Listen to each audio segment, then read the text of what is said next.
여러분 8주차 수업을 시작하도록 하겠습니다. 지난주까지 우리가 사회복지법인의 설립 요건에 대해서 알아봤고요. 그리고 레포트를 잠깐 안내를 드리면 우리가 중간고사를 대체해서 지난번에 했던 사회복지 현장실습 보고서를 중간고사로 대체하기로 했잖아요. 그래서 중간고사는 우리가 40점입니다. 그래서 그동안 1번부터 7번까지 맞춰가지고 작성을 하시오라고 했고, 그리고 가능한 한 파워포인트로. 그래서 이제 이것이 여러분들 40점이라고 하는 부분은 이제 명확하게 아셨으면 좋겠고, 그리고 또 우리가 학기 중에 또 보고서가 하나 또 있어야 됩니다. 레포트가. 그래서 여러분들 아마 이력서하고 자기소개서 썼을 텐데요.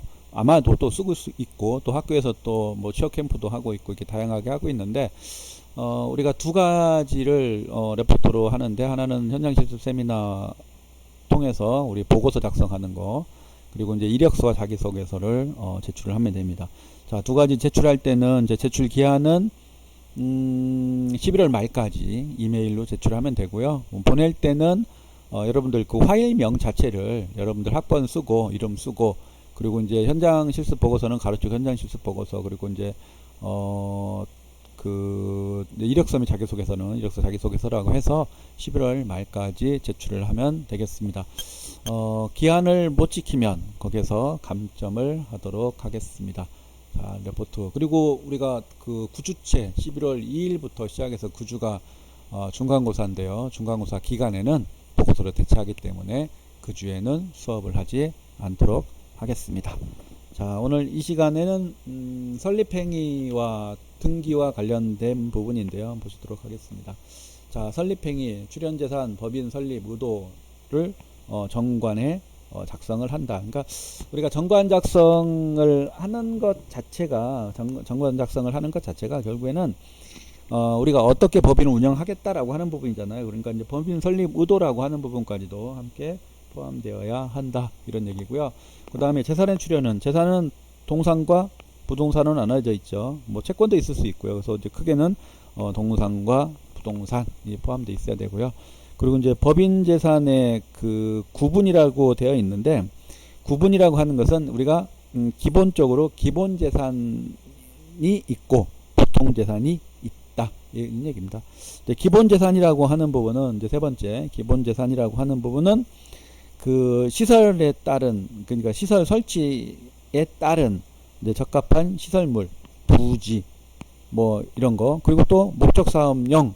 목적 사업용이라고 하는 것은 시설을 운영한다 그러면 운영에 따른 비용, 이런 게 들어가겠죠. 이런 것들을 다 우리는 기본 재산이라고 표현한다. 그리고 이제 보통 재산은 기본 재산을 뺀 걸 우리는 보통 재산, 이렇게 표현하고 있습니다. 그 다음에 지원법인. 지원법인은 그 이제 출연한 기본 재산으로부터 발생하는 어떤 수익으로서, 예를 들면 뭐 인건비도 있고 사업비도 있고 그렇지 않겠어요. 그래서 이제 법인 운영 경비 전액을 충당할 수 있는 이제 기본 재산을 이제 갖추어야 이제 지원법인으로 될 수 있고, 그리고 이제 그 설립 당시에 예를 들면 뭐 후원금, 기부금 등 이런 것들은 사실은 이제 그 명확하게 그 아직 안 나와 있는 거잖아요. 그러니까 예정돼 있는 부분들, 그런 것들은 기본 자산에 인정되지 않는다라고 하는 부분이고요. 그리고 이제 앞서서 이제 정관 작성, 이게 정관 작성을 할 때는 우리가 사회복지 사업법에 그 우리가 17조에 나와 있다고 말씀드렸습니다. 그래서 정관의 어떤 목적, 그리고 명칭, 이 명칭이라고 하는 부분은 이제 다른 법인하고 이름이 똑같아서는 안 되기 때문에, 그리고 주된 사무소의 소재지도 작성을 해야 됩니다. 그러니까 실질적으로 대전, 동구, 가양동 몇 번지, 이게 사무실이 어디 있는지 소재지까지도 거기다가 기록을 하게끔 되어 있습니다. 그리고 사업의 종료, 사업의 종료라고 하는 목적 사업을 구체적으로 적어야 된다라는 거예요. 전에도 얘기를 했었는데, 목적 사업에 기록되지 않은 것은 법인에서 그 사업을 지원받으면서 운영할 수는 없다. 이게 이제 기본적인 겁니다. 그래서 목적 사업을 정확하게 기재하는 것이 좋아요. 예를 들어서 장애인복지 사업을 하겠다 했는데 그 법인에서 노인복지 사업을 한다. 그러면 그 지원 받을 수도 없고 수탁 받을 수 없다. 그래서 법인이 설립되어 있기 때문에 그냥 모든 사회복지를 다 한다가 아니라 목적 사업에 정관 안에 있는 목적 사업에 기록이 되어야 한다. 근데 이제 여러분들 정관이라고 하는 부분은 의무적으로 우리가 기록할 수는 없는 거예요.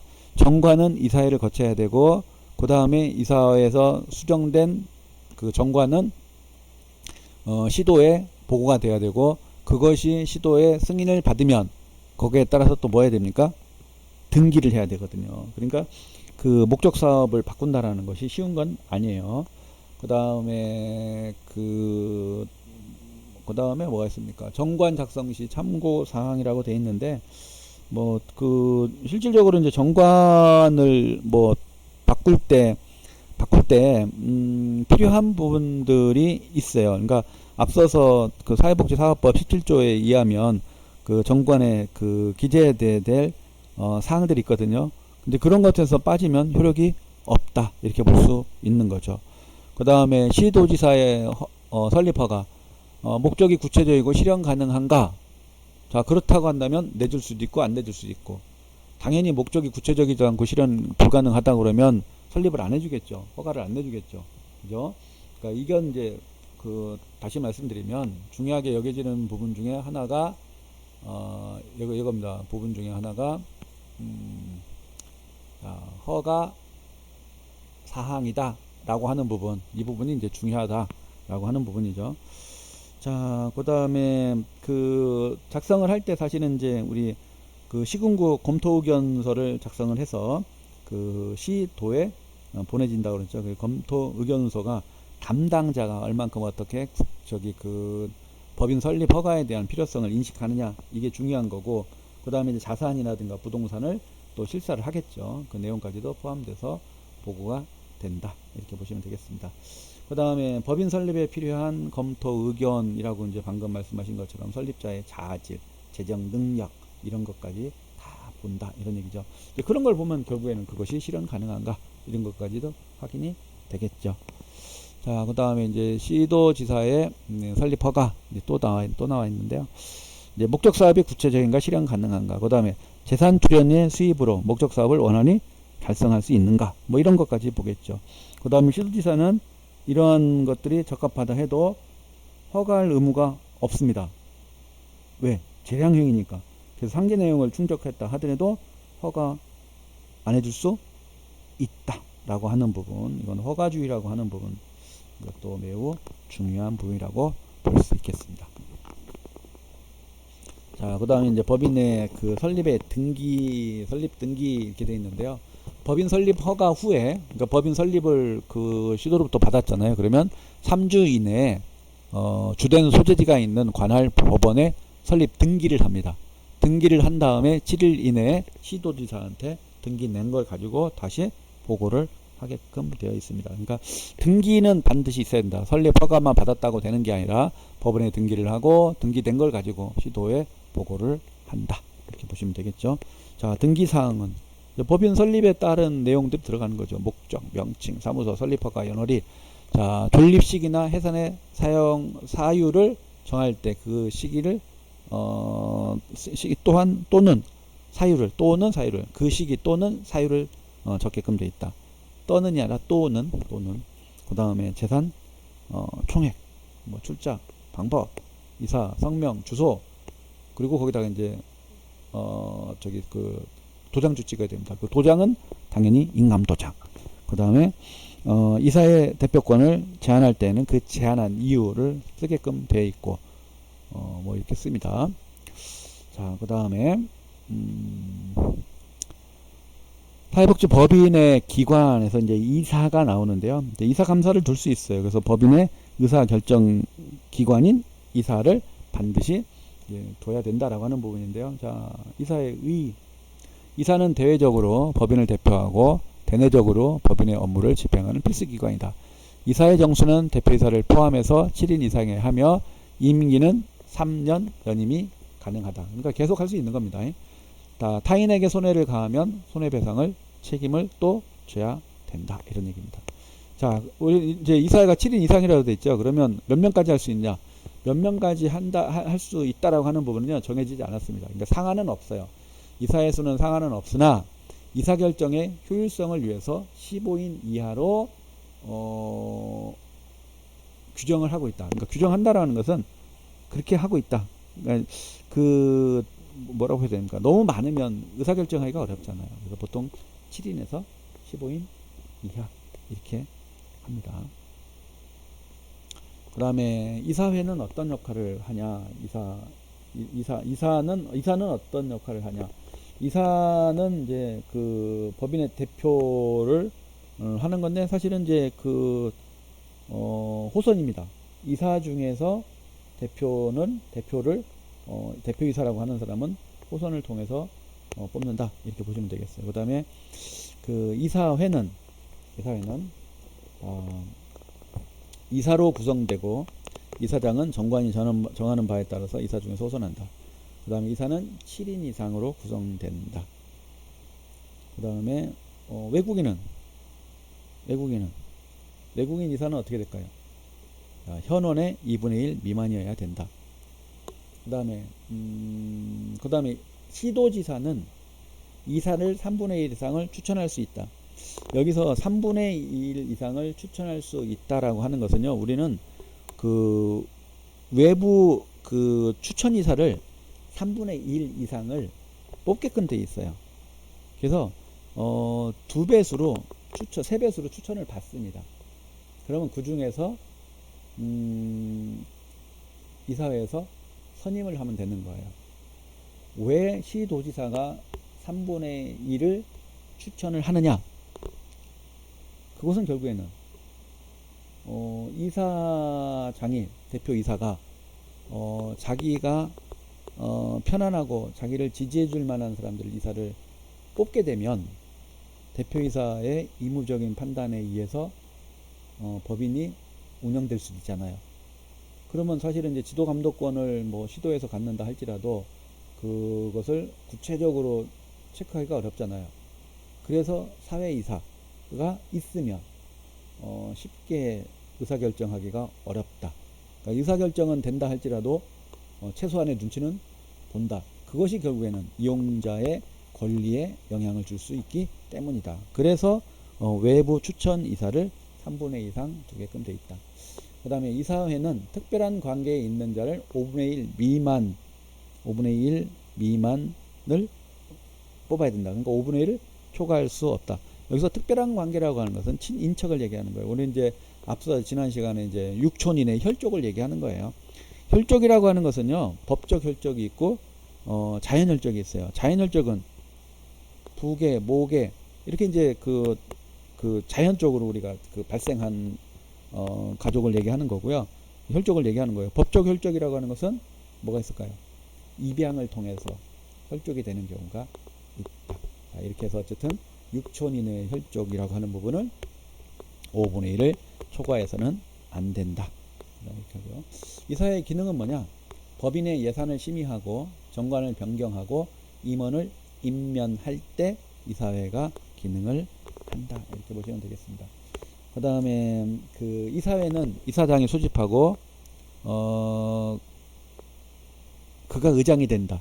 이사회를 소집하는 것 자체가 이제 당연히 이제 이사회에서 할 수 있는데 예외도 있다. 이사장이 거리되거나 기피하거나 그러면 이사 과반수 또는 부정 발견 시에 감사도 소집할 수 있다. 이렇게 되는 거죠. 그 정관이 정하는 예를 들면 이사장이 없다, 아니면 뭐 기피하고 있다 이사회를, 그러면 그 정관이 정하는 이사가, 그러니까 이사 숫자가 이사회를 주재할 수 있다, 이렇게 하는 거예요. 그 다음에 그 의결 종족수, 의결할 때는 어떻게 하냐? 보통은 이제 제적 이사의 과반수 이상의 찬성으로 한다, 이렇게 볼 수 있는 거죠. 자, 그 다음에 표결 및 발언권에 대한 각 이사는 평등한 의결권을 가지고 이사회의 의사는 서면 결의에 이할 수가 없다, 이런 내용들이 있습니다. 그리고 이사회의 의결은 대한민국 국민인 이사가 출석 이사의 과반수가 되어야 한다. 아까 외국인은 2분의 1 이상 안 된다고 했잖아요. 근데 여기서는 대한민국 국민인 이사가 출석 이사의 과반수가 돼야 된다. 그 다음에 법인이사나 감사 전원 또는 그 일부 임기가 만료되어 있음에도 불구하고 그 후임 이사나 감사의 선임이 없거나 또는 그 후임 이사나 감사의 선임이 있었다 하더라도 그 선임 결의가 무효이고 임기가 만료되지 아니한 다른 이사나 감사만으로는 정상적인 법인을 활동할 수 없을 경우 임기가 만료된 구이사나 감사로 하여금 법인의 업무를 수정케 함이 부적당하다고 인정할 만한 특별한 사정이 없는 한 그 이제 임기는 끝났지만 구이사나 구감사는 후임 이사나 후임 감사가 선임될 때까지 종전의 직무를 수행할 수 있다. 왜냐하면 뽑지는 않았는데 임기가 만료됐는데 그럼 누가 합니까? 만료된 사람들이 새로운 사람이 올 때까지 운영을 한다. 이렇게 보시면 되겠습니다. 그 다음에 감사는 2명 이상이고 임기는 2년이다. 이사는 몇 년이었죠? 3년. 감사는 2년. 자, 특별한 경우 시도지사가 1명을 추천할 수 있다. 추천이 가능하다. 왜? 이것도 감사잖아요. 그러니까 시도지에서 추천할 수 있다. 이렇게 되어 있습니다. 그 다음에 그 법인의 부정 등을 감사할 수 있다. 이렇게 되어 있고요.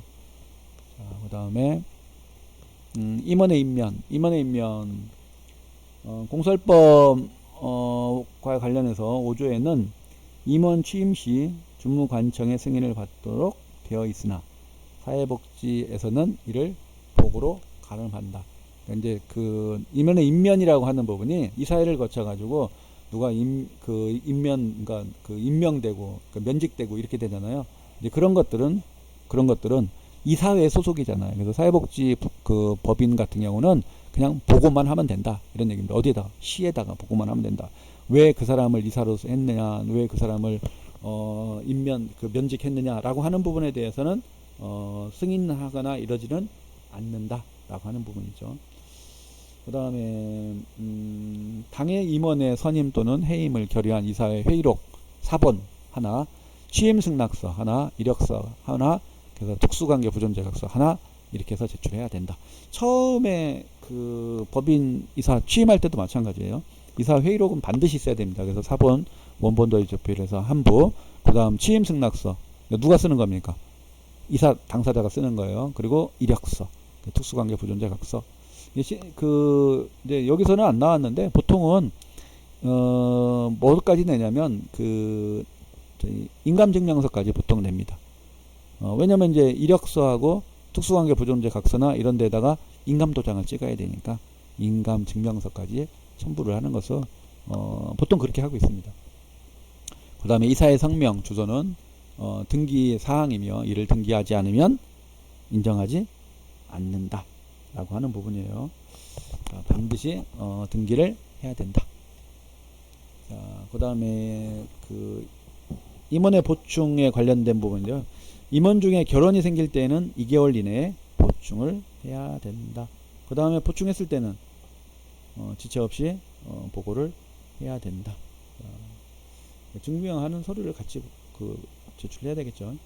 그 다음에 임원의 겸직금지, 이건 매우 중요한 부분 중에 하나예요. 자, 이사는 시설의 장을 제외한 당의 시설의 직원을 겸직할 수 없다. 시설의 장은 할 수 있는데 시설의 직원은 할 수 없다. 왜 그럴까요? 자, 우리 법인의 이사예요. 그 이사장은 뭐 할 수 있죠. 근데 이사가 시설의 직원이 되면 시설의 장은 불편하죠. 그죠? 시설장을 임면하는 사람인데 그 밑에서 일을 한다. 불편할 수밖에 없잖아요. 그래서 이사는 직원을 할 수 없다. 감사는 법인의 이사, 법인이 설치한 사회복지시설의 장 또는 직원을 겸직할 수 없다. 감사가 이사가 되고 감사가 시설장이 되고 감사가 직원이 되고 이건 문제 있잖아요. 내가 지도 감독을 해야 되고 법인 회계에 관련된 부분을 이렇게 봐야 되고 시설의 회계 방법을 봐야 되는데 그 부분에 대해서 내가 감사가 역할을 한다? 이건 아니지 않습니까? 그 다음에 임원의 해임 명령. 자, 시도지사는 임원의 해임 명령을 할 수 있습니다. 이제 아래 사항인데 시도지사의 명령을 정당한 이유 없이 이행하지 아니할 때, 회계 부정이나 현저한 불법행위, 기타 부당행위가 발견될 때, 법인의 업무에 관해서 시도지사에게 보고할 사항에 대해서 고의로 지연보고하거나 허위보고할 때, 이럴 때 해임할 수 있다. 그 다음에 사회복지위원회 등 이사 추천, 이사 정수의 3분의 1을 공익 부분에서 추천한 사람으로 선임한다. 여기서 이제 앞서 말씀드린 것처럼 시도지사는 이사의 정수 3분의 1을 추천할 수 있다. 추천하면 그거 안에서 추천하는 사람 중에서 이사회는 선임을 하게 되어 있지요.